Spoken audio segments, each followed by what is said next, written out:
Hot issue है और इस वक्त हमें ज्वाइन किए शौकत यूसुफजई साहब ने, रहनुमा है पाकिस्तान तहरीक इंसाफ के खैबर पख्तूनख्वा से। और हमारा आज का हॉट इशू ये है कि पीटीआई मौलाना फजल रहमान को नाराज़ क्यों कर रही है, क्योंकि अपोजिशन एक इत्तेहाद बनाने की कोशिश कर रही है जिसमें पीटीआई ये चाहती है कि मौलाना फजल रहमान साहब भी आएँ। और इसके साथ साथ जो दूसरे इशूज़ हैं अहम इस वक्त सूबा खैबर पख्तूनख्वा को दरपेश हैं और पूरे मुल्क को हैं, इस पर बात करेंगे। यूसुफजई साहब अस्सलाम वालेकुम एंड खुश आमदीद। वालेकुम सलाम, बहुत शुक्रिया। आपसे मैं शुरू करना चाहता हूँ।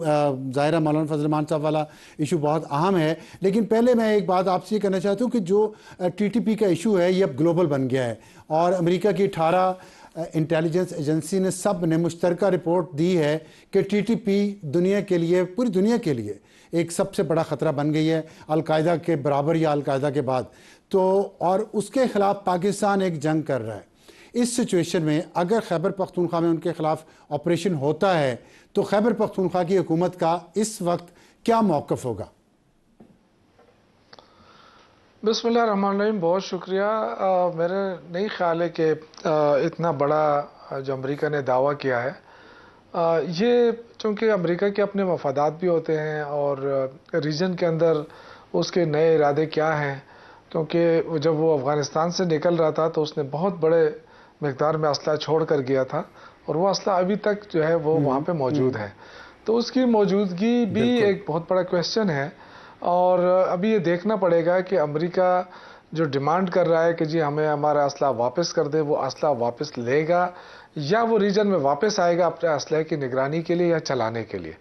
तो ये दोनों चीज़ें हैं। अब मेरा नहीं ख्याल है कि टीटीपी इतनी मजबूत है कि वो पाकिस्तान से बाहर भी जाके कार्रवाइयाँ कर सके।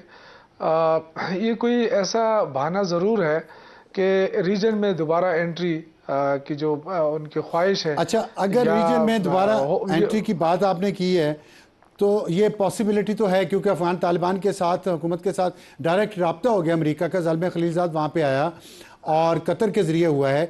अगर बाग्राम एयर बेस अमेरिका को वापस मिल जाती है और वो असला भी अमेरिका को वापस मिल जाता है जो वहाँ पे वो छोड़ के गया है और तालिबान को अमेरिकी डॉलर्स आना शुरू हो जाते हैं, इस सूरत में टीटीपी के लिए मुश्किलात वहाँ पे पैदा होंगी। और अगर होंगी तो पाकिस्तान और आपकी हुकूमत किस तरफ खड़ी होगी उस वक्त? देखिए, मैं ये समझता हूँ कि जो पाकिस्तान की खारजा पॉलिसी है वो उसमें बहुत बड़ी कन्फ्यूजन है। जब तक वो क्लियर नहीं होती उस वक्त तक कहाँ कुछ नहीं कहा जा सकता कि क्या होने वाला है। देखिए, अमेरिका जो है बहुत सारे काम जो है वो पाकिस्तान के बगैर नहीं कर सकता और ये हमने देखा हुआ है। माजी के अंदर भी हमने देखा है कि अब अमेरिका जो भी करता था वो पाकिस्तान के साथ मिलकर ही कर सकता था। तो अभी भी मैं ये समझता हूँ कि पाकिस्तान को अपनी पॉलिसी वाज़ेह कर देनी चाहिए जो अब तक नहीं है वाज़ेह। अब एक सूबा की क्या ख्वाहिश है या क्या कर सकता है ये एक अलग इशू है। वो जब नेशनल सिक्योरिटी का इशू आएगा तो सूबा ज़ाहिर है फिर अपने मुल्क के साथ खड़ा होगा। कोई ऐसा नहीं हो सकता है कि सूबा फिर अपना अलग 1.5 इंच की मस्जिद बना ले। लेकिन जो असल चीज़ है वो ये है कि अब की खारजा पॉलिसी सामने आनी चाहिए इस वक्त। ठीक है, 46 साल हो गए हैं खैबर पख्तूनख्वा फ्रंट लाइन है इस जंग में जो अफ़गानिस्तान में जारी है। और अगर अमेरिका वापस आता है अफ़गानिस्तान में तो और बाग्राम एयरबेस उसको वापस दिया जाता है तो क्या पाकिस्तान तहरीक इंसाफ सियासी जमात के तौर पे इस अमरीकी कदम को एंडोर्स करेगी या इसकी मुखालफत करेगी? देखिए, मैं नहीं समझता हमें दूसरे मुल्कों में जो मुदाखलत का वो है वो तो नहीं करना चाहिए, लेकिन मैं समझता हूँ कि उनकी जो वापस आमद है वो रीजन के लिए कोई पीस का बायस नहीं बन सकता। अमेरिका अगर इस दफ़ा आएगा तो वो जाहिर है उसने जो माजी में जो गलतियाँ की हैं उन गलतियों को भी नहीं दोहराएगा और किस प्लान के तहत आएगा वो भी वाज़ेह होना चाहिए। अदरवाइज़ अगर वो आएगा तो इससे बड़ा क्लियर मैसेज जा रहा है कि अभी तक जो पाकिस्तान के ख़िलाफ़ कार्रवाइयाँ हो रही हैं और अफ़गान सरजमीन इस्तेमाल हो रही है और दूसरी तरफ अमेरिका पूरी सपोर्ट कर रहा है, माली इमदाद कर रहा है काबुल गवर्नमेंट का। तो ये बड़ा क्वेश्चन मार्क है कि क्यों ऐसा हो रहा है। तो इस पर भी पाकिस्तान को बड़ा क्लियर मौक़िफ़ के साथ आना चाहिए। ठीक, इन हालात में कि जब आप ये समझते हैं कि बाग्राम एयर बेस अगर वापस अमेरिका के पास गया तो रीजनल इंस्टेबिलिटी होगी, वहाँ अमेरिकी कांग्रेस में जो विल्सन और एक और सेनेटर ने, दोनों ने मिल के एक करारदाद बल्कि एक बिल लेके आ रहे हैं, पाकिस्तान डेमोक्रेसी एक्ट, जिस पे ये डिमांड है कि पाकिस्तान की सिविल और मिलिट्री क़यादत पर सफरी पाबंदियां लगा दी जाएं अमेरिका सफ़र करने पे, जिन्होंने इमरान खान को गिरफ़्तार किया हुआ है। तो क्या आप इस अमेरिकी इक़दाम की सपोर्ट करेंगे पीटीआई इन हालात में जो भी आपने बताए हैं? देखिए, ये जो वहाँ पे जो भी कार्रवाई होती है वो वहाँ के जो लोकल पाकिस्तानी हैं, जिनका वोट बैंक है, जो इलेक्शन होता है तो वो अपनी पूरी लॉबिंग उन्होंने वो करते हैं। वो उसमें तहरीक इंसाफ का कोई रोल नहीं है ऐसा, जहाँ बैठ के हम उनको कोई डिक्टेट कर सकते हैं। ये वहाँ के जो अपने लोकल पाकिस्तानी है, ये उनकी अपनी कोशिशें होती हैं, और वो चाहते हैं कि पाकिस्तान के अंदर जो है पार्लियामेंट की बालादस्ती हो, डेमोक्रेसी हो। और हर बार हम देखते हैं कि डेमोक्रेसी जो है वो उसको वो कर दिया जाता है, लपेट दिया जाता है। तो इस तरह अगर हम अपने मुल्क को ठीक कर लें और मुल्क में डेमोक्रेसी बहाल कर लें तो किसी और को जरूरत भी नहीं होगी कि हमारे मुल्क के सिस्टम के बारे में बात करें। लेकिन जो मुल्क जिस मकसद के लिए बना है, वो है जमहूरी सिस्टम। और हम देख रहे हैं कि रोज़ बरोज़ वो जमहूरी सिस्टम जो है वो डिरेल होता जा रहा है, नाकाम होता जा रहा है। उसकी वजह यह है कि जमहूरियत पर एतमाद नहीं हो रहा है, उस पर अमल नहीं हो रहा है। आपकी अदालतें फैसले कर रही है, आपके फैसले को हुकूमत यानी जो इंतज़ामिया उसको ऑनर नहीं कर रही है। दूसरी तरफ आप अमेरिका में देखें कि ट्रंप ने जो फैसला किया ओवरसीज़ के हवाले से, लेकिन उसकी जो अदालतें हैं उन्होंने उसके फैसले को उड़ा के रख दिया। तो अगर हम अपनी कंपैरिजन किस चीज़ के साथ करें? हमारे अदालती फैसलों को नहीं माना जा रहा, पार्लियामेंट की बालादस्ती कोई तस्लीम ही नहीं कर रहा है, कोई मान भी नहीं रहा है कि पार्लियामेंट की भी बालादस्ती हो सकती है। ह्यूमन राइट्स की कोई वैल्यू नहीं है पाकिस्तान में। तो मैं ये समझता हूँ कि हमें अपना हाउस एंड ऑर्डर करना चाहिए। जी ठीक है। इन हालात में क्या जब आप ये समझते हैं कि अफगानिस्तान में अमेरिकी मुदाखलत इंस्टेबिलिटी लाएगी तो पाकिस्तान में अमेरिकी मुदाखलत जायज़ हो जाएगी? नहीं, मुदाखलत की तो मैं कभी हक में नहीं हूँ। मैं तो आपसे कहा ना कि यहाँ से कोई मूवमेंट नहीं हुई है। तो इस एक्ट को, इस तरह के फैसले किए को आप पीटीआई पाकिस्तान इस एक्ट की मुखालफत करेगी या इसको सपोर्ट करेगी?